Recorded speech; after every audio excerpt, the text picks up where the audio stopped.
jurés, cher public, chère contradictrice. À l'aube de cette plaidoirie, une question se pose. Jeter un pavé dans la mare fait-il remonter le niveau? J'ai trouvé une première réponse à cette interrogation pas plus tard que ce week-end. Là, de battre le pavé, chaque jour de la semaine, je décidais de partir en villégiature à la campagne. Et c'est lors d'une de mes pérégrinations rurales, durant les lectures des bocages, que je vis un individu surgir des forêts, saisir brusquement un énorme pavé et le jeter dans une mare, faisant remonter le niveau de l'eau à un point tel que je redoutais une crue. À l'aube de cette plaidoirie, une autre question se pose. Jeter un pavé dans la mare fait-il toujours remonter le niveau? Je réponds oui. Je réponds oui avec une tranquille assurance, tant mes recherches m'ont conduit à examiner la chose sous tous les aspects possibles et imaginables. Je réponds oui, bien que je ne sois pas plus qualifié que Donald Trump ou Nicolas Hulot pour donner des leçons à mes contemporains, dont la solubilité dans l'humus final reste après tout la seule certitude palpable. Pour vous en convaincre, je vais d'abord m'employer à définir les termes du sujet. Jeter, c'est lancer quelque chose, en imprimant un mouvement sec et rapide. C'est aussi se débarrasser de quelque chose, ou plus prosaïquement, de quelqu'un, en le mettant aux ordures ou en le laissant choir. C'est encore établir rapidement, et de manière succincte, les grandes lignes d'une idée ou d'un texte. C'est enfin le fait de susciter un sentiment parmi un groupe de personnes. Un pavé désigne un bloc, généralement cubique et fait de pierres dures, comme le basalte, le granit, le porphyre. Les juristes songeront au granit porphyroïque des Vosges, liront mieux si tu nous entends. Un pavé, disais-je donc, après être grossièrement interrompu par moi-même, est une pierre spécialement taillée pour confectionner une chaussée de route ou une rue. C'est aussi, par extension, la chaussée ou la rue elle-même, l'idée qu'on retrouve dans l'expression « battre le pavé ». En journalisme, un pavé est une annonce publicitaire insérée dans un journal de façon à ce qu'elle soit nettement visible. C'est l'idée de rapidité, jeter un pavé. Enfin, en littérature, le terme pavé revêt une double signification. Il peut s'agir d'un texte trop long, trop lourd, maladroitement rédigé, ce qui le rend ennuyeux, difficile à lire. Pavé, César, ceux qui ne vont pas lire, je te salue. Mais il peut aussi s'agir d'un livre contenant de nombreuses pages, ce qui est alors gage ni de sa qualité, ni de son absence de qualité. Jeter un pavé dans la mare, de la rentrée littéraire par exemple, fait donc forcément remonter le niveau. Soit l'ouvrage est un chef-d'œuvre, quelqu'un il fera nécessairement remonter le niveau culturel d'une génération persuadée que Céline était une femme, Boris Vian un dangereux dissident soviétique, et dont l'essentiel du bagage culturel enveloppe toute l'époque littéraire qui va du journal de Mickey numéro 2504 au journal de Mickey numéro 3450. A l'inverse, si c'est un texte indigeste, il ne pourra pas faire baisser davantage le niveau, à défaut de le faire remonter. Dans est une préposition qui désigne l'intérieur d'un lieu. Ai-je besoin de le préciser? Une mare est une petite nappe d'eau dormante. Remonter, c'est par définition atteindre un niveau supérieur après avoir baissé. Quant au niveau, c'est une altération du latin libella qui désigne la hauteur, la qualité, le rang. Remonter le niveau, c'est donc amener le débat sur une question précise à une hauteur particulière. Jeter littéralement un pavé dans la mare, comme l'a fait Hurluberlu mon week-end, fait forcément remonter le niveau de l'eau. Ajouter un volume à un autre volume entraîne nécessairement son augmentation. Mais il faut bien sûr s'intéresser à l'esprit de l'expression, et non à sa lettre. Jeter un pavé dans la mare, c'est faire une déclaration qui ébranle, qui dérange, qui choque. C'est une vérité assénée à la face du monde. La métaphore remonte, selon toute vraisemblance, à La Fontaine. Le fabuleux fabuliste du XVIIe siècle, dans Les Grenouilles qui demandent un roi, dépeint un peuple de batraciens qui, lassé de la démocratie, réclame donc un roi à Jupiter. Ce dernier fait alors tomber un monarque qui chute lourdement dans la mare. Premier réflexe des grenouilles apeurées est de se cacher dans les joncs des roseaux. Puis, s'apercevant peu à peu de la faiblesse du roi Soliveau, c'est-à-dire fainéant, sans énergie, sans autorité, elles en exigent un autre. Jupiter fait alors tomber une grue qui les dévore les unes après les autres. Le dieu enjoint aux bestioles furieuses de se contenter de leur monarque, de peur que le suivant soit pire encore. Alors, malgré les références à un roi fainéant et à Jupiter, toute ressemblance avec la politique actuelle serait fortuite. La Fontaine, qui avait une particule, qui avait aussi une partie tête, dénonçait la versatilité des individus, assimilant la psychologie des grenouilles à celle des hommes. La morale étant qu'il faut savoir se contenter de ce que l'on a, de peur de trouver pire. Le fabuleux fabuliste jetait ainsi lui-même un pavé dans la mare, faisant taire les protestations à l'égard de Louis XIV. Les exemples sont ainsi légion à travers l'histoire de pavés jetés dans la mare, dans le lac, ou encore dans les temps. Le tout est qu'ils soient jetés dans les temps, afin de provoquer les réactions attendues du public auquel ils s'adressent. Parlons d'histoire. Contrairement à ce que nous enseigne Emmanuel, le fameux appel du général de Gaulle, lancé le 18 juin 1940, n'a été que très peu entendu sur le moment, car les troupes, comme les civils, étaient pris dans la tourmente de la débâcle, quand ils ne poursuivaient pas le combat. Mais, publié dans la presse française le lendemain, et diffusé par des radios étrangères, il est considéré aujourd'hui comme le texte fondateur de la résistance, dont il demeure un symbole. Tandis que j'évoque cet épisode, je veux bien saluer dans votre œil, monsieur Fleury, la flamme de l'intelligence qu'attise votre passion pour la vérité historique. Je verse un peu dans la flagornerie, mais après tout, on ne se trompe jamais en flattant un juge. Croyez-le bien, je ne suis pas insensible à votre soif de culture. Eh bien, puisque vous insistez tant, n'insistez plus, vous venez, je vais vous raconter une petite anecdote. La célèbre phrase « La France a perdu une bataille, mais la France n'a pas perdu la guerre », que j'interprète ici très librement, ne figure pas dans l'appel. Elle est en réalité l'attaque d'une autre proclamation qui s'adresse à tous les Français, militaires ou civils, quelle que soit leur origine sociale, leur profession et où qu'ils se trouvent. Le slogan, surmonté de 2 petits drapeaux croisés, est célèbre. On peut d'ailleurs en voir un exemplaire sur la bien nommée place du Général de Gaulle, près du volcan. Toujours est-il que par ce pavé, jeté dans le lagon de la Seconde Guerre mondiale, de Gaulle a fait remonter le niveau de la lutte, renforçant les résistants dans la voie de la résistance. En bon juriste, je prendrai ensuite l'exemple d'une loi emblématique, l'abolition de la peine de mort, votée en 1981.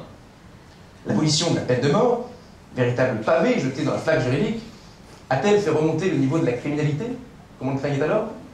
Non, car il n'a jamais été établie une corrélation quelconque entre la présence ou l'absence de la peine de mort dans une législation pénale et le niveau de la criminalité. Au contraire, l'abolition de la peine de mort a fait remonter le niveau de sécurité en France via une baisse du nombre des homicides. En outre, la question de la peine de mort comme moyen répressif est encore ouverte. Il est notamment un type d'homme ou de femme que la menace de la mort ne saurait faire reculer, c'est le terroriste. D'abord parce qu'il l'affronte au cours de l'action violente, ensuite parce qu'au fond de lui, il éprouve cette trouble fascination de la violence et de la mort. Celle qu'on donne, mais aussi celle qu'on reçoit. Tuer un terroriste, c'est faire de lui un martyr. Pour un terroriste exécuté, 100 jeunes gens égarés. Utiliser contre les terroristes la peine de mort, c'est donc pour une démocratie faire sienne les valeurs de ces derniers. Une problématique plus que jamais d'actualité. À ce moment de ma plaidoirie, je ne peux pas ne pas évoquer le cas de Charlie Hebdo. Charlie Hebdo qui, en jetant non pas un, mais plusieurs pavés dans la mare de l'actualité, a fait remonter le niveau du terrorisme à son corps défendant, en même temps qu'il a fait remonter son niveau de vente à son cul défendant. Le journalisme, du reste, est coutumier du fait. Zola, avec son J'accuse, jetait déjà un pavé dans le marécage antisémite de la France de 1870. Mais quand on parle de pavé, c'est mai 68 qui vient à l'esprit. Les événements de mai 68 ont charrié leur cortège de slogans, et parmi eux, il en est un qui mérite notre attention aujourd'hui, sous les pavés, la plage. Il faut savoir qu'au moment de l'édification des barricades, on avait retrouvé sous le macadam l'ancien pavement de Paris, et sous les pavés, le lit de sable sur lequel ils étaient posés. Ce slogan résume ainsi le désir de liberté des 68 arts. Le sable évoque l'idée d'un paradis perdu, d'îles lointaines où on vit presque nu, où les filles alanguies vous ravissaient le cœur, on dresse en tout dit ces colliers de fleurs, mais je m'égare, et pas seulement Saint-Lazare. Cette révolution de mai 68 a-t-elle fait remonter le niveau? Oui, indéniablement, car elle a permis d'importantes avancées politiques et sociales dans la décennie suivante. Les accords de Grenelle, la remise en cause de la force de frappe nucléaire, la naissance de mouvements écologiques et d'ONG comme Médecins sans frontières. En outre, la révolution des mœurs s'est assortie d'une révolution du droit. Les femmes ont acquis le droit de divorcer et le droit d'avorter. Cela étant, il n'est pas dans mes intentions de faire l'éloge de mai 68 qui a aussi déconstruit une certaine idée de la France. Le portrait que j'en dresse n'est donc ni blanc ni noir. Il est gris, comme Michael Jackson. Gris aussi comme les pavés jetés sur les forces de l'ordre. D'ailleurs, le pavé, symbole de la révolte, n'était-il pas le titre d'un des canards de mai 68? Je précise que par canard, je ne parle pas de ceux qui, en sortant de la vague, se secouent le bas les reins et font... Naturellement, des journaux. Jeter un pavé dans la mare fait donc toujours remonter le niveau. Le tout était de réfléchir à 2 fois avant de jeter son pavé. Car pour qu'il soit considéré comme tel, qu'il fasse son effet, il doit survenir au bon moment. Héraclite m'en est témoin, on ne se baigne jamais 2 fois dans le même fleuve. Or, il en est du cours du temps, comme du cours d'un fleuve, il s'écoule inexorablement, me pressant de conclure, à charge pour ma contradictrice, de me tenir le haut du pavé.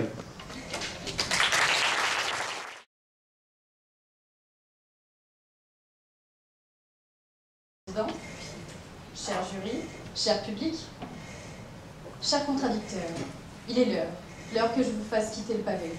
Ne voulant pas vous abandonner le pavé, j'ajouterai que votre thèse fut une sorte de pavé bâtard.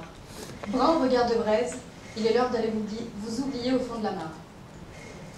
Nous en sommes donc réduits en ce jour à provoquer un immense tintamarre autour d'une vulgaire mare. L'enjeu étant bien entendu que vous n'en ayez point marre de m'écouter parler de mare.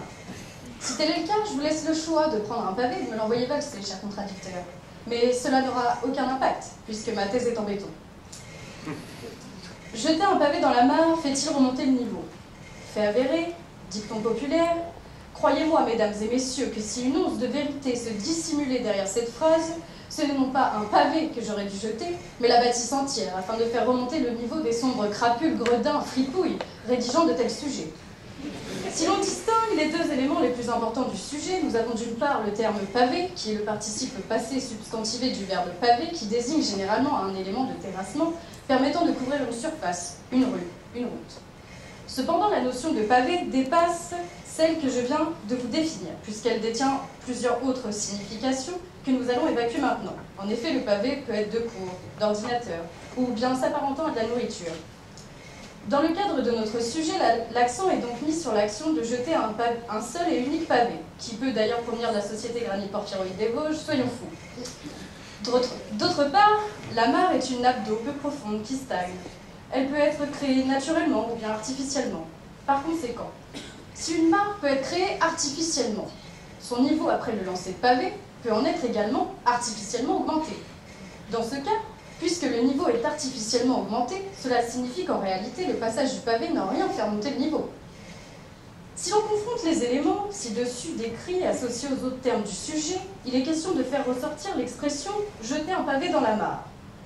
Cette expression évoque l'image d'un pavé qui, jeté dans une mare, éclabousse l'entourage. C'est faire une déclaration qui ébranle, dérange, choque tout le monde. Dans des termes plus familiers, c'est le fait de remuer la mouscaille.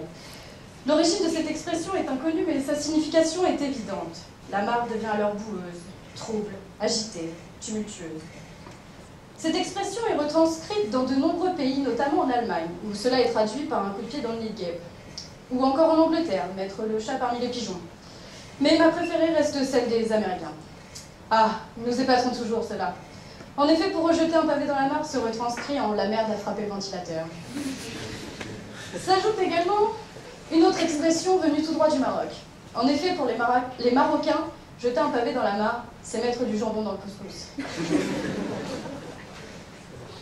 Dans le cadre d'une première argumentation, l'expression française de jeter un pavé dans la mare revient à considérer la mare comme la société et le pavé comme une sorte de fauteur de trouble. Dès lors, si l'on met en relation ces éléments, nous pouvons d'ores et déjà affirmer le fait que les derniers pavés jetés dans la mare, qu'est la société, n'ont pas remonté le niveau, admettez-le. Tiens, prenons pour exemple le mouvement « Balance ton porc ». Non, pas dans la mare, la pétale va encore gueuler. Je disais donc, le mouvement « Balance ton porc » n'a pas remonté d'1 centimètre le niveau de la société, puisque cette dernière étant beaucoup trop laxiste, tend presque à légitimer certains actes. La solidarité manque vraiment, et je pense que la plupart des femmes qui se trouvent ici ont déjà au moins une fois vécu dans leur vie un des innombrables styles de harcèlement allant du « Hé, mademoiselle, t'es charmante, ça te dirait de visiter mon antre » à une main mal placée. N'est-ce pas là la preuve que la société ne prend pas acte du pavé qu'est le harcèlement? Bon, si celui-ci ne suffit pas, prenons donc un exemple plus gai. Et tenez, celui du mariage entre personnes de même sexe. Le mariage homosexuel, théâtre de manifestations acharnées, énorme pavé dans la mare, pour les plus conservateurs de France, dixit, c'est contre nature, hein, qui a fait des vagues dans toutes les mœurs de la société, eh bien ce pavé n'a rien fait baisser le niveau d'homophobie en France. Preuve s'il en faut encore que jeter un pavé dans la mare ne remonte pas le niveau. En effet, selon l'association SOS Homophobie, 1515 actes homophobes ont été recensés en 2016, contre 1318 en 2015. Chers contradicteurs, n'est-ce pas là la preuve que le pavé jeté dans la mare ne remonte pas le niveau? Le terrorisme est également un énorme pavé dans la mare, aux multiples conséquences. Mais pour autant, les principaux acteurs de cette terreur en font-ils nécessairement remonter le niveau? Voyez-vous, chers contradicteurs, pour répondre à cette question, je ne pense pas que le terrorisme fasse remonter le niveau de la religion. Il tend avant tout à ternir leur image. En effet, l'image de paix qu'une religion peut et aime renvoyer est démolie par quelques pavés extrémistes. Que ce soit Daesh qui abîme cette belle religion qu'est l'islam, ou bien le KKK qui donne cette image de nazi aux chrétiens. Cependant, avec un tel sujet, je ne pouvais pas m'arrêter à une étude seulement théorique. C'est pourquoi, dès que j'en ai eu connaissance, je me suis tout de suite rendue à la mare la plus proche.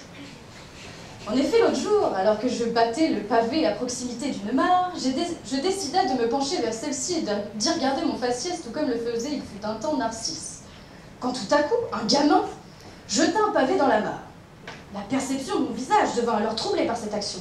Je m'élança alors à la poursuite de ce petit être crochu et fis la même chose que lui. Je jeta le pavé dans la mare, sauf que malencontreusement, la seule chose qui m'était sous la main... Pauvre Grégory. En même temps, t'avais pas pris, hein.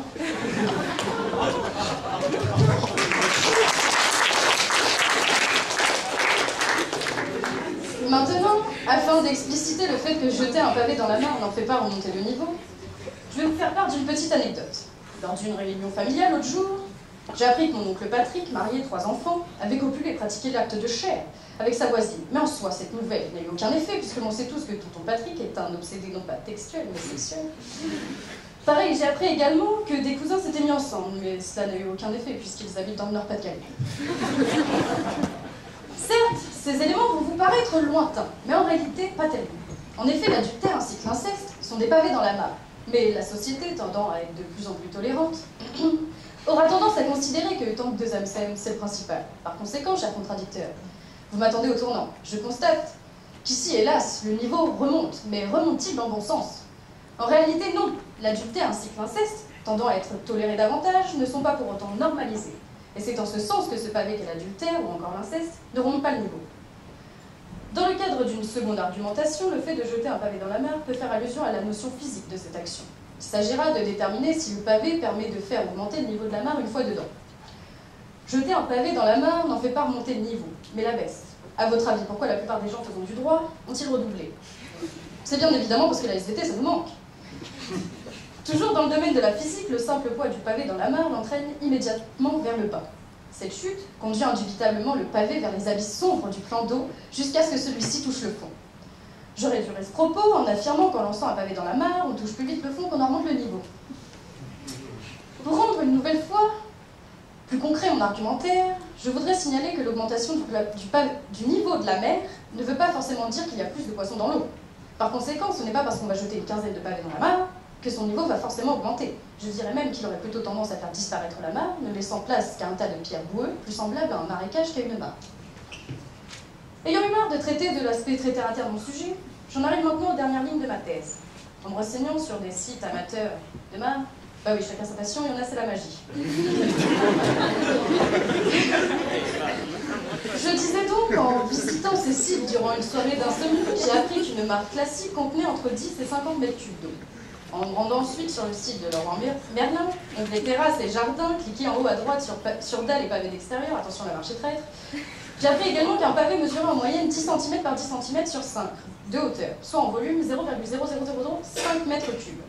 En partant du principe que notre mare a une forme cylindrique avec une surface d'eau de 5 mètres carrés, ce pavé jeté dans la mare représenterait une élévation du niveau de l'eau de 0,00001 cm. Sachant que le sujet concerne le fait de jeter un seul pavé dans la mare, je me suis posé la question de savoir si je considérerais ma moyenne comme étant plus élevée si celle-ci gagnait 0,0001 point. Autant vous dire que non. Jeter un pavé ne fait pas remonter le niveau, pas plus que le droit administratif n'a réussi à remonter ma moyenne. Devant vous, chers tous, tant bien que mal, j'ai essayé de creuser sous les pavés, mais sous les pavés la plage. Merci.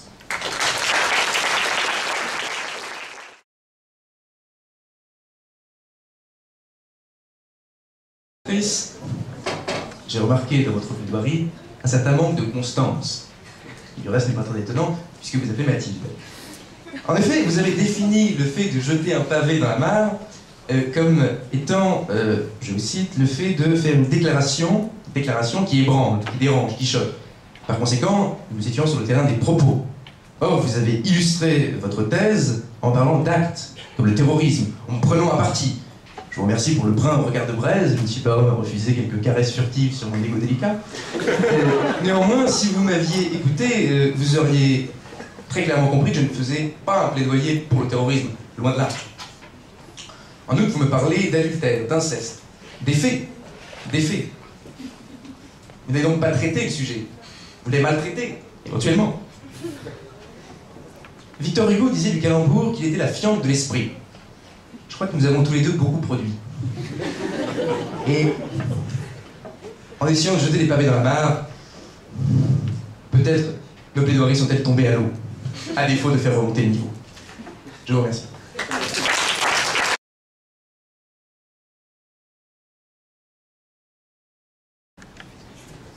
Cher contradicteur, si l'on compare votre thèse à une mare, celle-ci en est remplie d'eau putride. À mon contact, elle se décompose. Devant vous, je tiens le haut du pavé.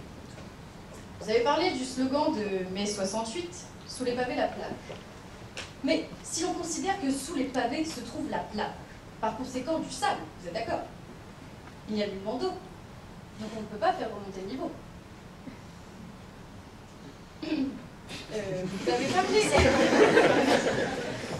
Vous avez parlé également de la crue, mais au vu des récentes conditions climatiques, si l'eau de la mare est gelée, le pavé ne peut pas tomber, du coup l'eau ne peut pas remonter. Afin de justifier davantage ma position, je voudrais à présent parler du président américain Donald Trump. En effet, ce dernier, de par ses multiples actions les plus extravagantes les unes que les autres, est le plus parfait exemple de pavé dans la mare, puisque dès le début de son mandat présidentiel, celui-ci a envisagé de limiter le recours à l'IVG. L'IVG, mesure phare que ce soit aux USA ou en France, permet d'octroyer davantage de droits aux femmes. La mesure de Trump est donc un pavé dans la mare qui n'en fait pas remonter le niveau. Elle décrédibilise 45 ans d'autorisation de recourir à l'avortement. Vous êtes d'accord avec moi? À présent, à défaut de vouloir noyer le poisson, j'aimerais m'adresser plus particulièrement à Monsieur Tafani. Notre récente idylle, pardonnez votre dulcinée, a provoqué en moi la sensation d'un immense pavé dans la mare. Jadis, vous ayant croisé au sein de cette merveilleuse université, d'un affaiblissement soudain, j'ai été submergée. Tel un glaçon dans une mare brûlante, je fonds dès lors que nos regards se croisent. Un affaiblissement physique, moral, vous provoquez en moi. Subjugué par votre beauté, je ne peux m'empêcher de penser à vous. Ainsi, vous êtes mon pavé dans la mare, mon caillou de sang dans le cœur.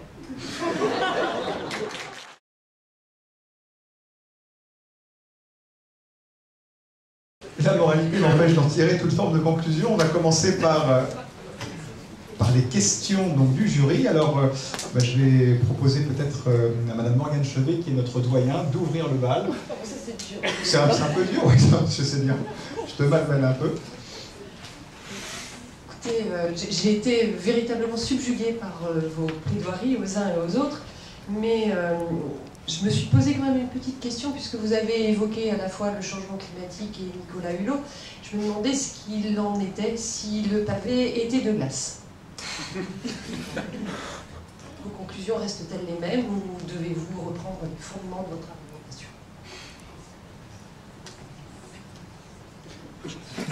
Fanny, bon courage. Merci, j'en ai besoin. J'ai cité Nicolas Hulot à titre d'exemple. Je ne me suis pas étalé non plus sur le climat. Est-ce que vous pourriez reformuler peut-être votre question? Je nage dans la mare, là. Pourrions-nous faire un parallèle entre les pavés dans les mares et les icebergs qui fondent dans les mers? Oui. C'est parce qu'il y a une Désolée, ça n'aide sans doute pas à la réponse. Hein. Disons que de nombreux pavés dans la mare sont jetés par les écologistes de poil. Nicolas Hulot en fait partie, du reste. Mais je crois que lui-même, d'ailleurs, n'a pas nécessairement de leçon à donner à ses contemporains. C'est d'ailleurs le thème de ma petite citation. Pas en raison des affaires qui sont sorties ce matin, j'avais déjà plaidoirie à l'avance, mais vraiment parce que lui-même reconnaît ne pas être un écologiste patenté tous les jours. Ce qui fait que si tout le monde se comportait comme Nicolas Hulot, la fonte des glaces n'en serait que plus rapide. Après, pour ce qui est des pavés jetés dans la mare par ces écologistes, sont-ils de glace? Oui, parce que malheureusement, le niveau du débat remonte, mais les faits sont les mêmes. Et on n'aurait pas le phénomène.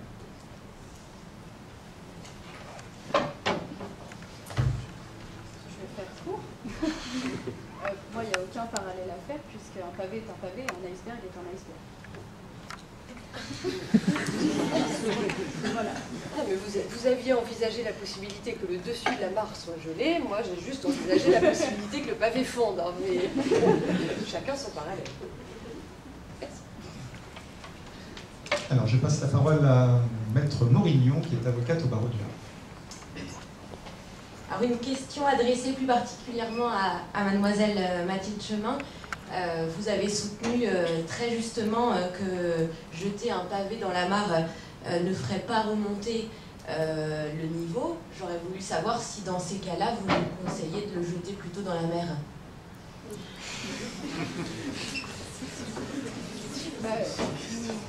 L'exemple le plus concret, c'est notre très chère belle ville du Havre, qui pavé, galé, c'est à peu près pareil. Et le niveau n'augmente pas forcément une fois un galet dans la mer. Donc pour moi, ça n'augmentera pas.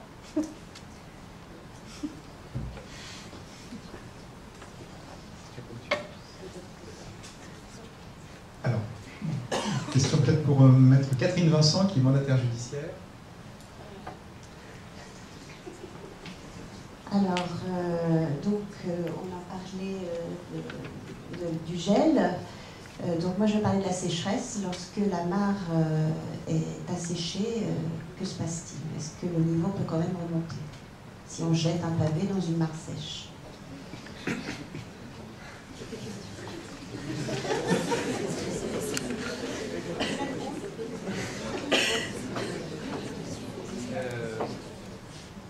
Mare sèche, je ne sais pas.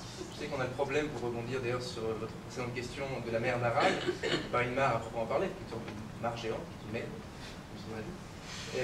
et là encore, de nombreux pavés sont jetés dans cette mer par les écologistes, et hélas, le problème se pose pour les froids extrêmes, il se pose aussi pour les chaleurs extrêmes, et pour ces problèmes-là.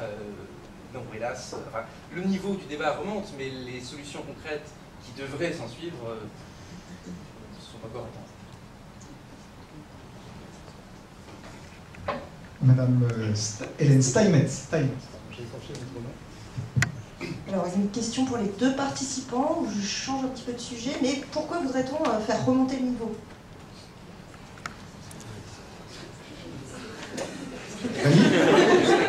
Pour éviter de stagner, pour éviter que justement la mare ne stagne. Réponse acceptée. Je suis d'accord avec toi.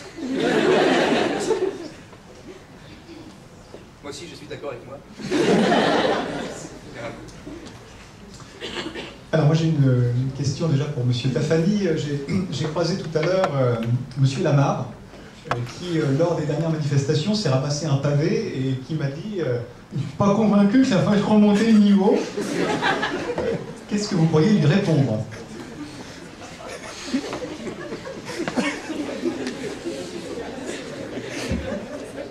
Alors que c'est pas très catholique, mais c'est drôle.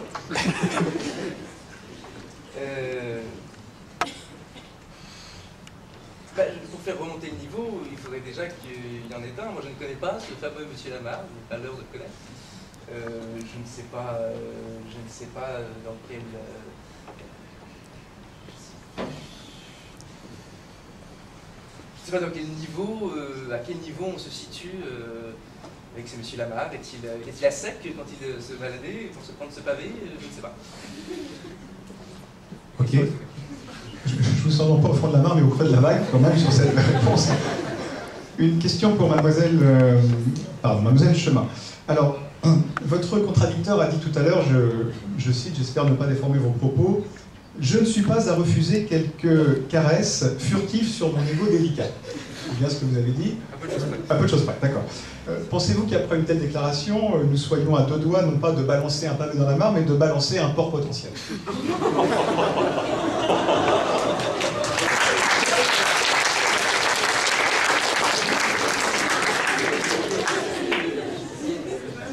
Alors, on pourrait effectivement le balancer, mais je pense que ça n'en remontera pas le niveau, puisque j'aurais plutôt tendance à prôner la tolérance zéro, Et tant qu'il n'y aura plus aucun fait de harcèlement ou de propos un peu incongrus, je pense que pas toujours. Est-ce que j'ai un droit de réponse? Oui, oui, bien sûr. Parce que entre les deux, ce n'est pas moi qui ai fait le plus d'avance. C'était un propos tout à fait sorti de son contexte, d'ailleurs, je trouve. Vous avez même voulu jeter un pavé dans une mare bien appropriée, parce que vous êtes en infériorité numérique. Je ne sais pas si vous avez voulu vous faire bien voir de mesdames, contre le jury. Mais vous n'avez pas été charitable. Je suis d'accord effectivement pour cette notion d'avance. On n'était même plus là en présence d'avance, mais même un règlement complet fait dès le début. Hein. Je crois que, voilà, il n'y avait pas d'ambiguïté. Alors une question peut-être un peu plus sérieuse. Vous avez évoqué l'un des projets de Donald Trump de réduire fortement la possibilité de recourir à l'IVG. Et pour vous, apparemment, c'est une mesure qui ne fait pas remonter le niveau. Donc, ce que je voudrais savoir, c'est est-ce que ça signifie pour vous que le niveau de droit d'une personne plus âgée et qui est en capacité de choisir est plus important que le niveau de droit d'une personne plus jeune, en devenir, une personne humaine, qui n'est pas en capacité de choisir?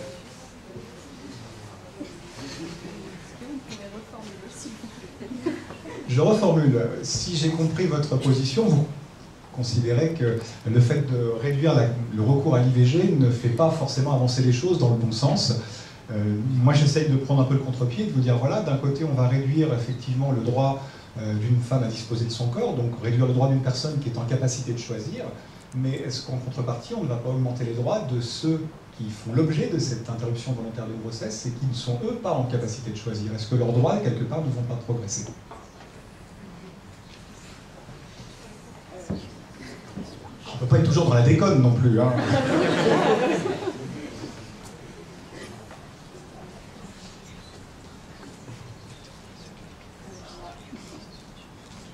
Je ne sais pas quoi vous répondre. Ok. Vous m'avez perturbé. Est-ce qu'il y a d'autres questions? Alors, je vous remercie à tous les deux et le jury va se retirer pour 2020.